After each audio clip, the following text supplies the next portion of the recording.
네, 여러분 안녕하세요. 인사이드입니다. 한 주간도 잘 보내셨죠? 제가 오늘은요, 기생충이라는 영화를 통해서 우리가 스스로의 끔찍한 자아상을 억눌러 놓았을 때 그것이 어떻게 현실로 창조가 되는지 이제 그런 부분에 대해서 다뤄보려고 합니다. 사실 이 기생충이라는 영화는요, 가난에 대한 상처나 아니면 존재에 대한 수치심이 많으신 분들은 심적으로 굉장히 보는 게 좀 힘들 수도 있는 그런 영화이기도 한데요. 그만큼 그런 부분을 잘 들여다본다면 또 엄청나게 성장할 수 있는 그런 영화이기도 하겠죠. 그래서 기생충에 대한 영화 리뷰를 한번 해보도록 하겠습니다. 프로이드라는 심리학자는 아마 많은 분들이 들어보셔서 아실 거예요. 이제 그 프로이드가 언급했던 내용들 중에 되게 대단한 내용이 방어 기제거든요. 인간들이 자신의 속마음을 그대로 표현하는 게 아니라 어떤 위기 상황에서 약간 이것을 변형시켜서 받아들이면서 스스로를 보호하는 그런 기제들이 있다는 건데요. 그 중에서도 제가 굉장히 현실 창조와 가장 닮아있다라고 느껴지는 그런 방어 기제가 있었어요. 그게 뭐냐면 바로 투사적 동일시라는 방어 기제예요.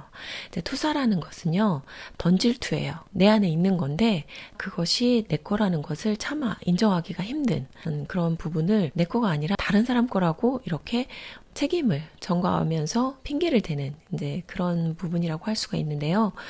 예를 들어서 특별한 이유도 없이 누군가가 싫어요. 그러면 누군가를 미워하는 내가 나쁜 사람이 되잖아요. 그렇기 때문에 내가 저 사람을 싫어하는 게 아니라 저 사람이 나를 싫어해 라고 해서 그렇게 반대로 생각을 해버리는 거죠. 이게 투사인데 이걸 영어로는 프로젝션이라고 하고 정말 어떤 프로젝터로 흰 벽면에 무언가 영상을 쏘아서 보는 것처럼 있는 그대로 보는 게 아니라 내 안에 있는 것을 이제 밖에다 투영해서 보는 그런 작용이라고 보시면 돼요. 그런데 이 뒤에 동일시까지 붙게 되면요. 내가 투사했던 그 상황대로 현실이 창조가 돼버리는 거예요. 아까 예를 들어서 계속 말씀을 드리면 내가 저 사람을 싫어하는데 상대방이 나를 싫어한다고 생각을 하고 왜 괜히 죄 없는 나를 싫어해 이런 식으로 상대방에게 툴툴거리고 적대심을 은연중에 표현하게 되거든요. 그래서 정말로 상대방이 나를 싫어하게 만드는 그런 일들이 정말 종종 발생하거든요. 그래서 모든 것들은 내 마음에서 시작된다는 것을 굉장히 잘 보여주는 그런 방어 기제라고 할 수 있겠죠. 그런데 이제 이 부분이 자아상과 또 밀접하게 보여졌다고 생각을 해요. 송강호 씨의 가족이 그 부잣집에 한 명씩 한 명씩 들어가서 일을 하면서 자리를 차지하게 되죠. 그런데 사실 그 사람들은요, 자신의 존재를 속이긴 했지만 그래도 그 나름대로 자신의 역할들을 굉장히 잘했어요. 송강호 씨도 운전해서 코너링 그런 것도 굉장히 예술이라고 그랬고, 집안일을 하시는 어머니 역할이라든지 뭐 영어 과외에서도 아이를 가르치는데 큰 문제가 있지 않았고, 제시카의 경우만 실력이 부족한데 그거를 어떤 임기응변으로 넘기는 부분이었지만 다들 나름 자신의 어떤 역할을 수행하고 있었다는 거죠. 하지만 우리가 항상 빠지는 함정은요, 자꾸만 외부를 살피게 되는 그런 특징이 있잖아요. 그래서 저 사람들한테 들키지 않는 것, 그러면서 최대한의 많은 돈을 버는 것, 그런 것으로 이제 목표를 삼고 갔을 수 있지만 그들이 잃는 것은요, 우리가 속이고 있다고 생각하는 자신의 내면에서 올라오는 그런 수치심 같은 것들을 간과하고 있었던 거죠. 이 어려운 현실에 직업을 갖게 됐고 또 많은 돈을 벌게 됐고 그렇게 굉장히 자신에게 이득이라고 생각하지만 알고 보면 나의 존재를 숨긴다는 것 결국 수치심과 자책감을 만들게 되거든요. 내면에 쌓이고 있는 그 마이너스적인 요소를 못 보고 있는 거죠. 그러니까 자신들은 그래도 노동력이라도 제공을 했는데 정말 아무것도 하지 않고 지하실에서 음식만 축내고 있는 그런 존재를 발견하게 되죠. 그런데 그 존재를 보면서 송강호 씨의 내면에서 들었던 생각은 저 사람은 기생충이네 라고 생각을 했을 거예요. 하지만 사실은 내가 혹은 우리 가족이 기생충 같다라는 마음을 투사한 거예요. 근데 그거는 너무나 참혹하고 끔찍하기 때문에 직면하기 힘든 그런 마음이죠. 실질적으로는 송강호 씨의 가족들은 기생충까지는 아니었죠. 존재를 속이고 자신이 대외적으로 인정받을 수 있는 그 가치보다 더 많은 돈을 번다는 그런 잘못이 있긴 하지만 그래도 최선을 다해서 일을 했고 나름 노동력으로 만족을 주는 그런 상태였거든요. 그런데도 뭔가 자신이 기생충인 것 같은 느낌 자꾸만 올라오는 거죠. 그런데 그것을 안 보고 저 사람이 기생충이야 라고 투사를 하다가 결국은 내가 정말 그 사람처럼 노동력도 제공하지 못하는 정말 기생충 같은 그런 현실이 되어버렸죠. 그래서 자아상이라는 건 굉장히 중요해요. 자아상이라는 거는 내가 나를 정의하는 거잖아요. 내가 나를 봤을 때 나는 가끔 좀 다른 사람한테 피해를 주기도 하고 가끔 화를 내기도 하지만 그래도 내 역할을 잘하고 어떤 부분에선 굉장히 능력이 좋은 사람. 인간은 누구나 장점과 단점이 혼합되어 있는 존재이기 때문에 그런 부분들을 개별적으로 다 인식하면서 그럼에도 불구하고 이런 나는 괜찮은 사람이야 라고 이렇게 통합할 수 있는 그런 부분이 굉장히 중요한데요. 내가 가지고 있었던 나의 삶에 대한 기록 중에서 굉장히 마이너스적인 그런 사건들이나 상처들이 있으면요. 이 자아상에 굉장한 데미지를 입게 되죠. 그리고 태어나서 커다란 상처 한번 겪어보지 않은 사람이 없기 때문에 어느 정도는 다 자신의 자아상에 상처를 가진 채로 이제 살고 있단 말이죠. 그래서 이런 상처를 들여다보지 않고 저 사람이 문제야, 이 회사가 문제야 이런 식으로 외부에 계속 자신의 상처를 투사하고 사는 것들은 전혀 해결이 되지 않을 뿐더러 이제 이 본성에서는 너의 그 상처를 보고 해결해 라는 그런 해결하길 바라는 그 사랑의 마음으로 그 내면의 상처를 비춰주는 일들을 외부에서 만들어주게 됩니다. 그래서 이런 일들이 생기게 되는 거죠. 많은 사람들이 굉장히 인생에서 받아들이기 힘든 그런 상처들 중에 하나가 바로 쓸먹고 무능한 나를 보는 건데요. 그런 나를 본다는 것 자체가 굉장한 열등감이죠. 비슷한 상처를 가진 사람들이 굉장히 많고 그것 때문에 뭔가 외부에 굉장히 좋지 않은 것을 봤을 때 내가 투사되는 그런 경험들을 했을 거예요. 예를 들어서 이 영화에서는 기생충으로 표현을 했죠.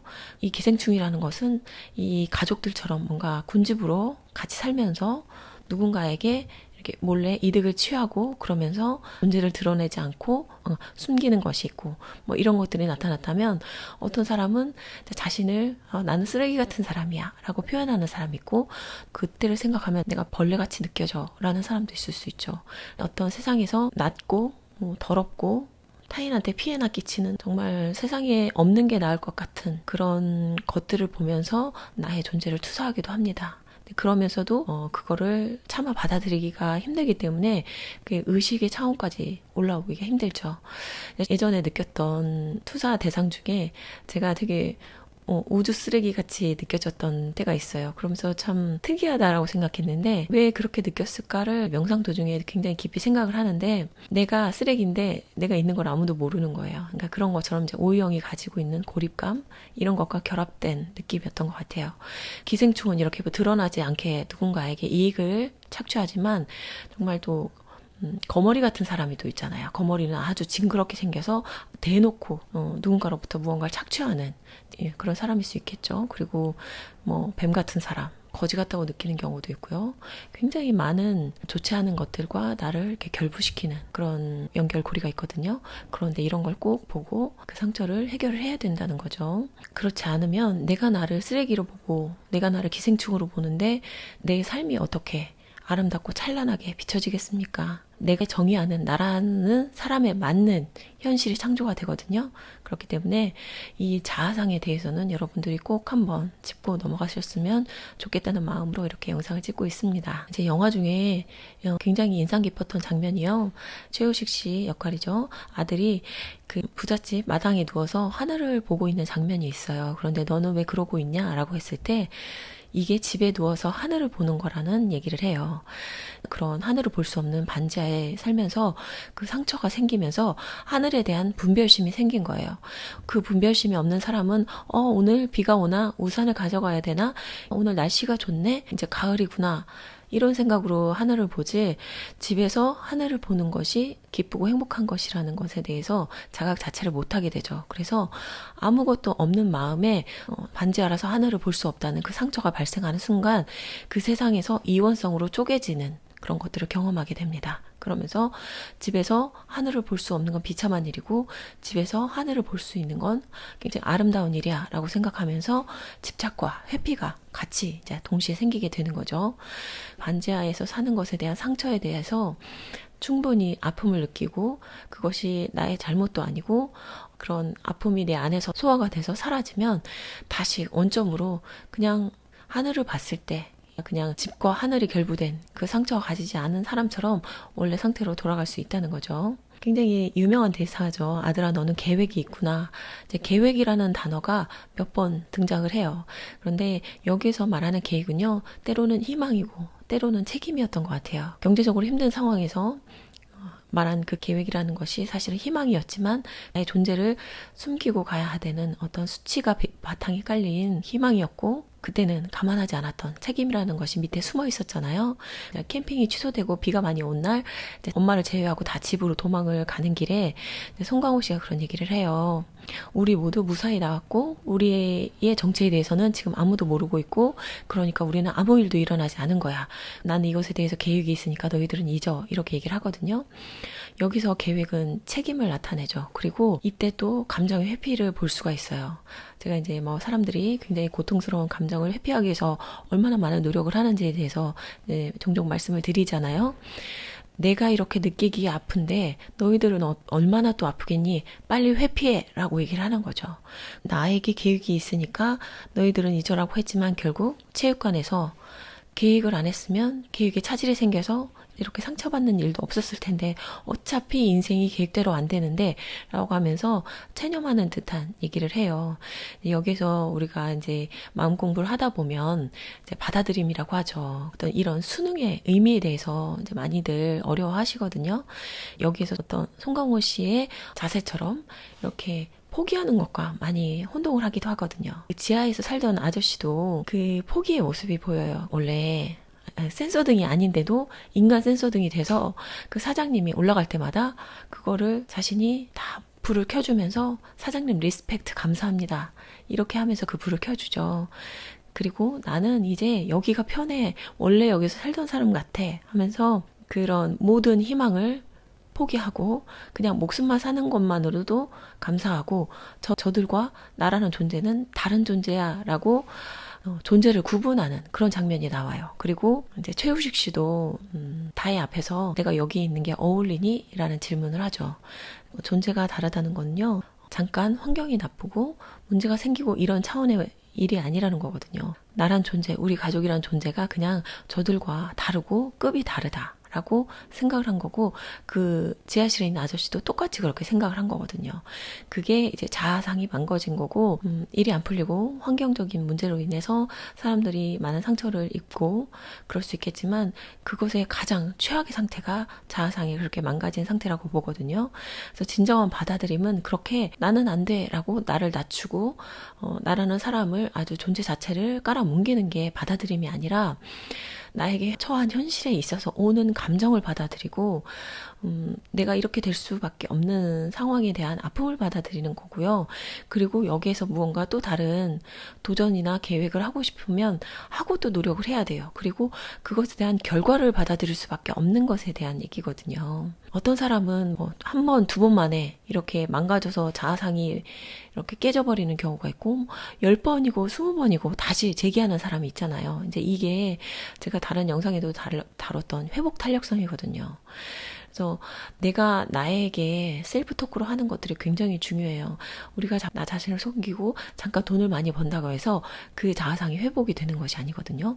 나란 존재를 속이고 숨기는 거는 정말 더 쥐약인 거라는 걸 좀 아셨으면 좋겠다는 말씀을 드리고 싶고요. 살면서 정말 원하는 대로 되지 않고 힘든 일이 생기고 고통을 느껴야만 하고 할 때 그때 감정은 느끼지 않고 그냥 뭔가 현실 타협적으로 잠깐 나에게 이득이 되는 길을 선택하는 게 인생에 있어서 굉장히 큰 함정이에요. 그래서 그런 식으로 가는 게 아니라 적어도 내가 나에게 당당할 수 있는 길로 도전하고 실패했을 때는 또 그것에 고통을 느껴서 내 안에 있는 그 상처를 치유하고 이것을 반복을 해야 우리의 현실이 그런 망가진 자아상이 창조한 끔찍한 그런 현실이 되지 않을 수 있다는 거죠. 그래서 그 송강호 씨가 왜 갑자기 그 사장님을 칼로 찔렀을까요?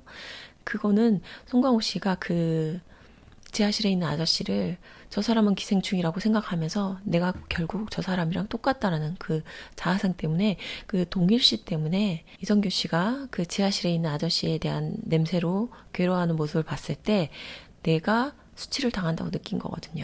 그래서 그 동일시라는 게 굉장히 무섭고 결국 그래서 똑같은 현실이 창조됐다는 게 이 영화의 핵심이라고 보고요. 인간이 바닥까지 떨어지면 어디까지 떨어질 수 있을까 그런 거에 대해서 너무 가슴 아프게 볼 수밖에 없는 영화였기 때문에 저는 조금 많이 괴로웠던 영화였어요. 저는 이제 봉준호 감독을 O형으로 보거든요. 이제 막 봉태일이라고 하잖아요. 되게 디테일한 것까지 신경 쓰시고 그리고 그 인간의 어떤 불편한 감정에 대해서 되게 잘 아시는 것 같아요. 마더 때도 그렇고 그리고 그 안에 숨어있는 아이러니함 그런 것들 근데 우리가 보고 싶지 않은 그런 부분을 어떻게 흥미롭게 만들어서 볼 수밖에 없는 그런 부분이 그분의 되게 타고난 재능이신 것 같아요. 그래서 오늘 이제 뭐 정답이라고는 할 수 없지만 제가 본 이런 기생충이라는 영화가 주는 메시지를 좀 여러분께 말씀을 드렸고요. 오늘 저의 영상은 여기까지입니다. 리뷰를 원하는 영화 같은 게 있다면 또 댓글로 남겨주시면 감사하겠습니다. 오늘도 시청해주셔서 감사합니다. 다음에 또 만날게요. 안녕.